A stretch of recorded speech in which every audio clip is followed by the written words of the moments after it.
हम इस जन्म में जो कर्म करते हैं उसमें दो प्रकार के कर्म होते हैं। अच्छे भी होते हैं, बुरे भी होते हैं। किसी के बहुत अधिक अच्छे कर्म होते हैं, 50% से ज्यादा, और किसी के पाप कर्म अधिक होते हैं। तो कर्म जो है वो तो जड़ होता है। अरे हमने मान लो दान किया, तो अब पैसा रुपया कपड़ा कुछ भी किया वो तो जड़ बस है। अगले जन्म में हमको वो कैसे मिलेगी उसका फल? क्या वो दान अगले जन्म में आएगा अपने आप फल देने? वो तो जड़ है। प्रत्येक कर्म जड़ होता है, अच्छा हो चाहे बुरा हो। हमारे शास्त्रों वेदों में ऐसा भी लिखा है कि अपने कर्म के अनुसार फल मिलता है, और यह भी लिखा है भगवान फल देते हैं। भगवान की कृपा से मानव देह मिला, भगवान की कृपा से संत मिलते हैं।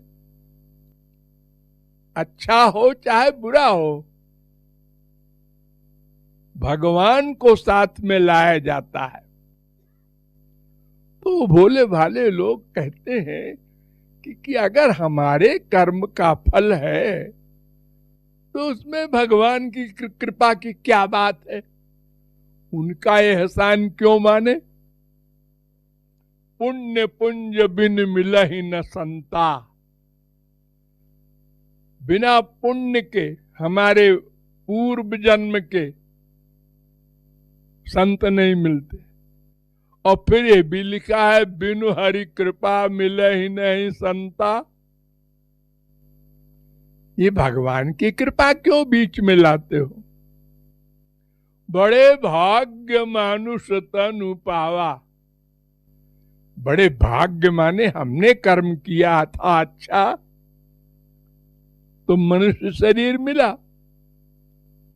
और कबहू करी करुणा नर देही देत ईश। भगवान कृपा करके मानव देह देते हैं। यानी हर जगह ये दोनों बातें लिखी हैं। हमारे पूर्व जन्म के कर्म से ये फल मिला, और भगवान की भी उसमें साथ में कृपा जोड़ दी जाती है। तो वो इसीलिए कि कर्म जड़ है, अपने आप तो फल बनेंगे नहीं। और जीव अल्पज्ञ है, उसको पता नहीं हमने पूर्व जन्म में क्या किया है। दान किया है कि दूसरे की संपत्ति हड़प ली है, अच्छा किया है कि बुरा किया है, ये उसको तो पता नहीं हो सकता। बेचारा जीव अल्पज्ञ है, वो तो इसी जन्म की बात भूल जाता है। अगर आप लोगों से कोई पूछे कि जब आप साल भर के थे तो उस समय की कोई बात याद है? अजी साल भर की बात आप करते हैं, हमको तो कल की बात भूल जाती है। तो हमारे कर्मों को सर्वज्ञ भगवान, सर्वज्ञ है वो, वे नोट रखते हैं। क्योंकि हमारे अंतःकरण में सदा साथ हमारे आइडियाज नोट करते हैं। तो वे अगर कृपा न करते, हमारे कर्मों को नोट न रखते, प्लस अगले जन्म में समय पर फल न देते, तो कर्म अपने आप तो फल बन न जाते। हम इस जन्म में जो पाप पुण्य करते वो खत्म हो जाते। जैसे हम अपने देश में एक प्रांत के एक शहर में हाई स्कूल पास करते हैं, दूसरे शहर में जाके इंटर में नाम लिखा लेते हैं, वो हमारा सर्टिफिकेट काम कर जाता है। लेकिन हमारे पूर्व जन्म के कर्म को कौन नोट करेगा भगवान के सिवा, और कौन फल देगा? ठीक टाइम पर दो भाई हैं, एक दोस्त ने कहा चलो सत्संग करने, एक बड़े महात्मा आए हैं। अब एक के संस्कार अच्छे थे पूर्व जन्म के, उसने कहा हाँ हाँ अच्छा चलना चाहिए भाई। दूसरे के संस्कार खराब थे, उसने कहा अरे यार क्या संत संत लगा रखा है, अरे ये लोग खपती है, ऐसे ही मांगने खाने वाले, इनके चक्कर में नहीं पड़ते हम तो, हम जा रहे हैं क्लब में। एक भाई क्लब चला गया, एक भाई सत्संग में गया। सत्संग में क्योंकि उसके संस्कार अच्छे थे तो बड़ी रुचि हो गई, और फिर रोज जाने लगा, और फिर उसने शरणागति ले ली गुरु की, और फिर साधना करने लगा। वो बढ़ते ही चला गया और दूसरा मरता चला गया। तो मृत्यु के बाद में एक को फिर किसी संत के घर में जन्म मिला, और दूसरे को कुत्ते बिल्ली गधे की योनियां मिली। ये सब काम भगवान करते हैं, हम स्वयं जानते नहीं, और कर्म स्वयं फल बन सकता नहीं। इसलिए शास्त्रों में दोनों बातें लिखी हैं कि भगवान की कृपा से मानव देह मिलता है, लेकिन भगवान की कृपा हमारे पूर्व जन्म के कर्म के अनुसार होती है। इसीलिए देखो इतनी आसक्ति तुलसीदास की अपनी स्त्री में, और उसी जन्म में महापुरुष भी हो गए। उसी जन्म में स्त्री ने डांटा। क्यों डांटा? अरे तुम सांप को पकड़ के आए हो,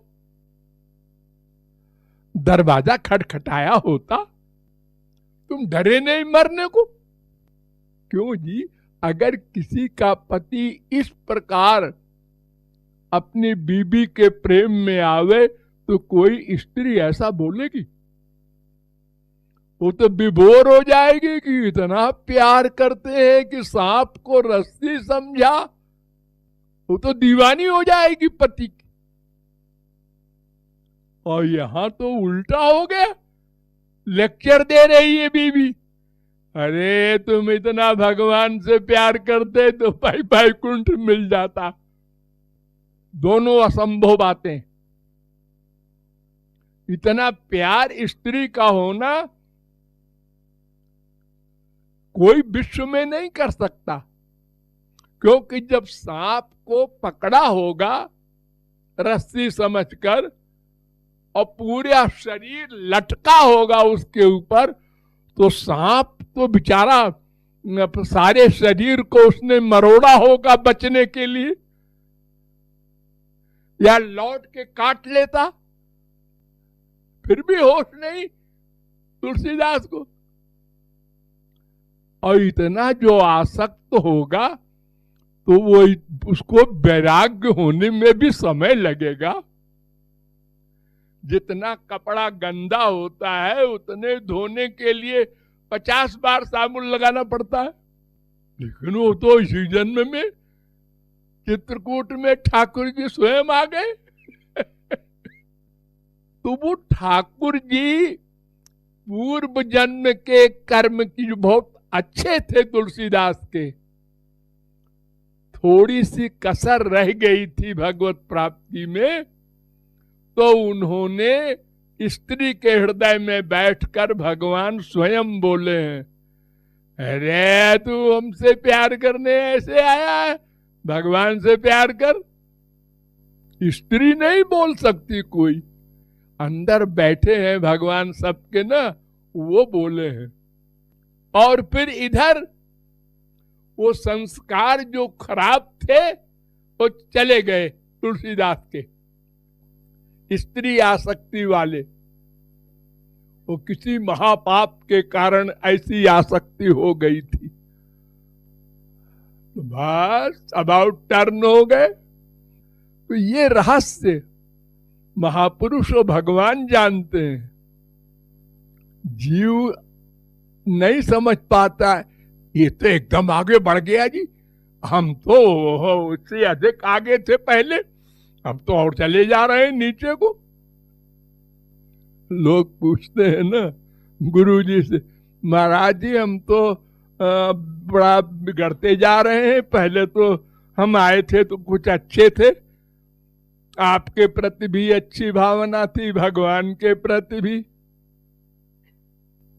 हाँ बेटा, पहले तुम जब आए थे तो पढ़ते थे खाली, अब तुमने ब्याह कर लिया, बीबी में अटैचमेंट हो गया, बच्चे हो गए उनमें अटैचमेंट हो गया, तो तुमने तो अपना सत्यानाश अपने हाथ से किया।